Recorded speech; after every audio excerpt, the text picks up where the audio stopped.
when do you say ki ab ho gaya? Or, I mean, do you still feel that, am I enough? I think the I am enough is different from is there more to do? Is there more to do? Maybe never, because I think as human beings, we're wired that way, especially our mind. Now we can get into the whole mind, body, spirit kind of dimensions of us. Right. And when you're talking strictly about mind, the mind is never going to be satisfied. And at some point in life, you realize that, or you should realize that if you haven't yet. Yes. And that's okay. It's the nature of the mind to crave and to have desires and to push yourself and be critical and analytical. So one wonderful thing is at some point, it's important to stop and explore the other dimensions, because really that's where the treasure is contained. And I think life pushes you in those directions necessarily in order that you have no choice but to explore the other dimensions of your being. I'm talking about your spirit or psychologically, mentally. And I know for me, and we were just chatting about this briefly, so let's bring it up. Let's bring it into the conversation, because I know we feel passionately about this. At a time in my life when everything was perfect on the outside, I was feeling really hollow on the inside. Nothing was fulfilling me. And that's when I found myself in a place called Dharamshala. Well, technically McLeod Ganj. And it's a Tibetan outpost, right. Tibetan habitation, renowned for His Holiness the Dalai Lama's, right. Temple is there and he lives there. But I saw these posters all over that very quaint little town and saying 10-day silent meditation course. This is at Tushita.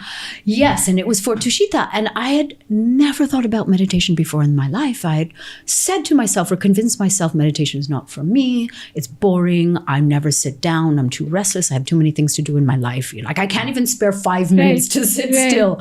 That's who I was at that time. But something, that deeper voice, that's when I think the first time that I actually heard my deeper voice saying, ye shall do this, or however it said. I don't think that's how my deeper voice actually sounds. It's a little bit sexier. So. I know. I'm trying to dramatize it now. But anyways, I was inexplicably called to do that. And I'd come with friends, imagine. And we were all going to hang out and have pizzas and momos and go hiking. But I said, listen, I feel like I have to do this. And they were very supportive. Okay, go off, do what you need to do. And it was 10 days. And it was in a beautiful place called Tushita that is pretty well known within the meditation circles. Right. And I went in for 10 days. I'll never forget this. I went in for 10 days. And when I came out, my friends were waiting for me. And they said, well, how was it? And I said, you know what?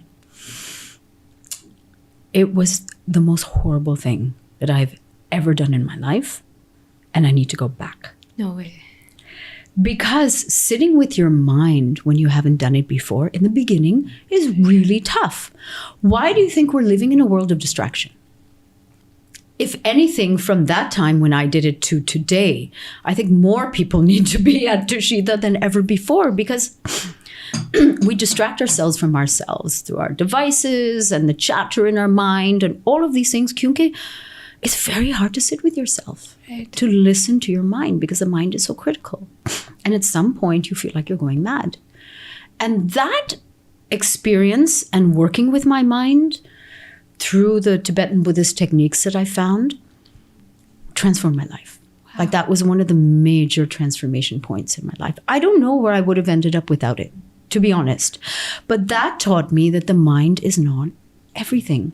And it gave me the tools to access the other aspects of ourselves, which are just as legitimate. We should know we live in India, and India, it's full of these traditions. These traditions have originated here, including Buddhism. True. And if anything, we need it even more today. To be able to not reject the mind, bypass the mind. The mind is not always your friend. Right. Remember that. But we are building a society in India, and I would caution us all against that is so mind-dominated that we are at risk of losing ourselves and then taking the wrong decisions, much like what has happened in the West. We don't need to replicate what the West did. We are India. And I get very emotional. I'm actually tearing up. We're India. We should be doing it differently and better. Should be able to reach inside, get Yes. that and be able to manage and control the mind. Yes, of course, we have better tools for managing our life. And I'm saying whether it's an individual life, right? An individual, and change starts at the individual level. Right. It just does. There's no way around it. Or at the macro level, at the business level, we should be bringing these conversations and this aspect or dimension of management into Indian businesses more, and not just be working people to the bone. It drives me mad. And I love this. And actually, this is one of the first things I wanted to pick up is, so, a lot of the people who this podcast is for, a lot of the viewers, it's the youth. This is something that I worked with for years and years. I know. Has been the Indian youth that are trying to make their lives, that are trying to skill themselves, they're trying to become successful. Sure. And Lisa, there's this, and again, you are someone who has been at the height of fame, right? I remember in the 90s and I remember in the 2000s fighting with my husband because after Okay, real talk. I'm sorry, but I can't tell you how many of my friends today told me I hated you in the 90s. Like, you were my dushman. It was like, I didn't even want to get to know you. That was because of my husband. There was Afreen, and that was my husband. And I was like... It's very surreal because it feels like that's like some break-off part of myself, that is out there. Like even today, he's like, you're going to interview Lisa? I was like, yes. So great. You see, from dushman to allies. Imagine. Enough time goes by. You turn around.